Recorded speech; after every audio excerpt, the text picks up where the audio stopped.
Bienvenue à tous sur votre chaîne d'infos. On continue l'actualité de ce mardi 26 novembre. Tout de suite dans votre flash. Flash suivi des prévisions météo dans la région des Hauts-de-France et notamment sur le Nord et le Pas-de-Calais.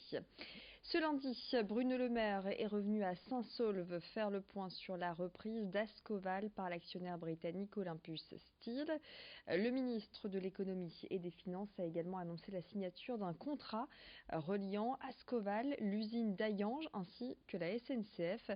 Ce contrat pourrait bien remettre l'usine sur les rails après un an de difficultés. Écoutez ces explications en plateau avec Rémi Desremaux. C'est une grande avancée dans l'affaire Ascoval. Le ministre de l'économie et des finances Bruno Le Maire s'est rendu ce lundi sur le site de Saint-Saulve. Il y a un an, il s'était déjà rendu à l'Aciérie. Il affirmait à l'époque sa volonté de sauver Ascoval, un site majeur de l'industrie dans le Valenciennois, alors en plein redressement judiciaire. Un an plus tard, Bruno Le Maire estime avoir tenu ses engagements. Durant sa visite, il a annoncé la signature d'un gros contrat entre Ascoval, la SNCF et l'usine des rails d'Hayange, ce qui va représenter une production de 140 000 tonnes d'acier supplémentaires chaque année, et ce, pendant 4 ans. La commande d'acier sera effective à partir de septembre 2020 et servira à la fabrication de rails pour SNCF Réseau. Une bonne nouvelle, reconnaissent les syndicalistes, il faut dire que depuis sa reprise par le britannique Olympus Steel, Ascoval tourne au ralenti. L'Aciérie n'a produit en 2019 que 66 000 tonnes d'acier, ce qui implique que depuis juillet, les salariés de l'usine ne travaillent qu'une semaine sur 2. Cette commande devrait donc permettre à l'usine de retrouver son rythme de croisière. Les syndicats restent malgré tout sur leur garde. Ils souhaitent d'abord passer 2020, période à laquelle les 270 salariés de l'usine espèrent enfin souffler et se sentir rassurés. Les Restos du Cœur lancent aujourd'hui leur campagne hivernale. 35 ans après la création de l'association Parcoluche, 73 000 bénévoles œuvrent dans toute la France pour assurer l'aide aux plus démunis. En France, 5 millions de personnes recourent à l'aide alimentaire. Les distributions de repas vont s'intensifier pendant tout l'hiver. L'an dernier, les Restos du Cœur ont distribué 133 millions de paniers repas, distributions qui ont donc commencé dès hier d'ailleurs à Villeneuve-d'Ascq, comme vous le voyez sur ces images signées Jerry Jouot de Fer, même si la campagne donc débute officiellement ce mardi. À Lille, l'Institut pour la photographie a ouvert ses portes le 11 octobre en plein cœur du Vieux-Lille, dans les locaux de l'ancien lycée Lalo.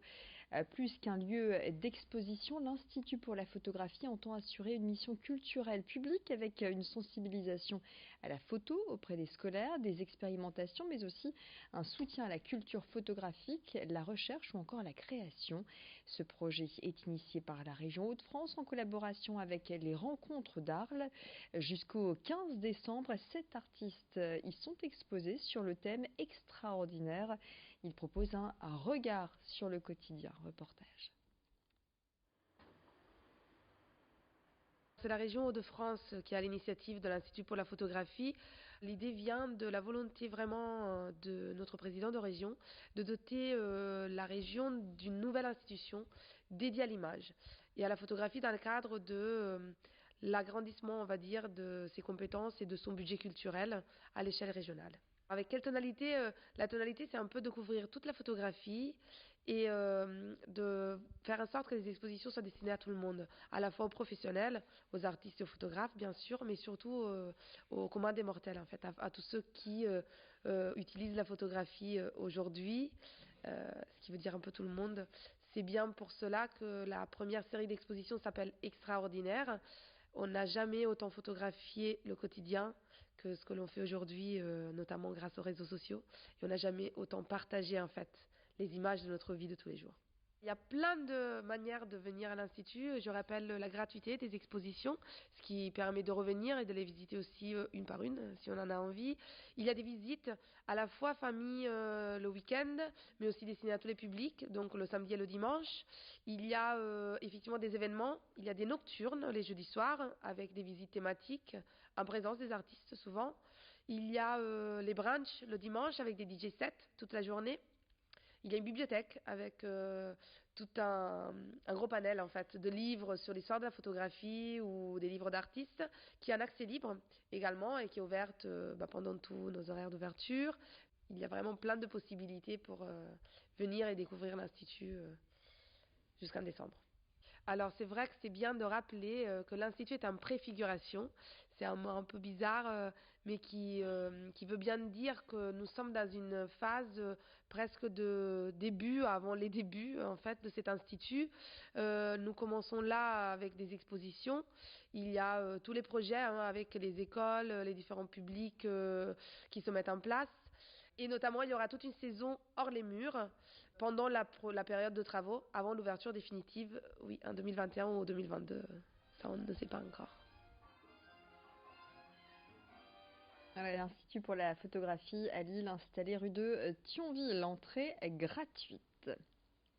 Ce mercredi, le LOSC reçoit l'Ajax pour le troisième et dernier match à domicile de cette phase de poule. Une expérience européenne qui aura tourné court pour les Dogs et qui ne sortiront pas de la phase de poule, à moins d'un miracle qui pourrait les envoyer en Europa League. Mais ça passe par une victoire, donc ce mercredi au stade Pierre-Mauroy contre Chelsea. Le point avec Vincent Vieillard.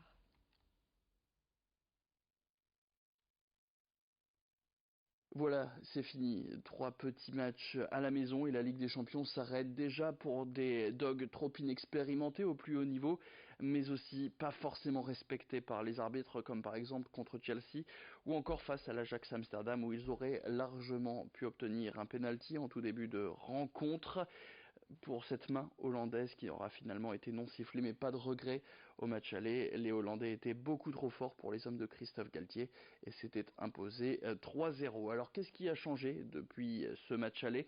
Eh bien Lille n'a obtenu qu'un seul petit point en Ligue des Champions, un point obtenu lors du match nul face à Valence, quand les 3 autres équipes de la poule sont elles à 7 points. Des nordistes qui sont aussi loin d'être réalistes puisqu'ils ne marquent qu'un seul but en moyenne par match en Coupe européenne.